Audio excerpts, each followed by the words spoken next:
ለሚገኘው 15 ቁጥር መሐመድ ሰርቷል በረጅሙ የሚሰጥ ይመስላል እሱ ያሻማው ኳስ በግራ መስመር ለሚገኘው 6 ቁጥር ሳብሪ ይዟል ሳብሪ በረጅሙ አሻማ ደግኛ ኳስ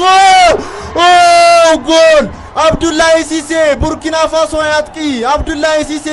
ባስገራሚ ሁኔታ ከሳብሪ የተሻገረለትን ኳስ በግሩም ሁኔታ በመቅጨት ለዛማሊክ የመጀመሪያውን ጎል አስቆጥሯል አደገኛ ኳስ ነው የሰሜን አፍሪካ የግብጽ ቡድኖች በእንደዚህ አይነት እንቅስቃሴ ይታወቃሉ አዎ ደጉና ይዛክ ተዘናግተው ነበር ከግራ መስመር ሳብሪ ያሻማውን ግሩም ኳስ አብዱላሂ ሲሴ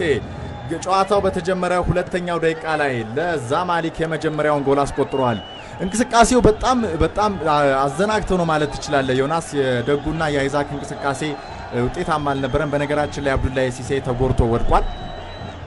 እንግዲህ የግብጽ ክለብ ዛማሊክ ገና ከመጀመሪያው ጀምሮ አጥቅቶ ለመጫወት የፈለገ ነው የሚመስለው እንደሚታወቀው ቀደም ሲል አንተም እንደገለጽከው የግብጽ ብሔራዊ ቡድን ሆነ ክለቦች ብዙ ጊዜ ኳሶችን በክንፍ በኩል ሴንተር በማድረግ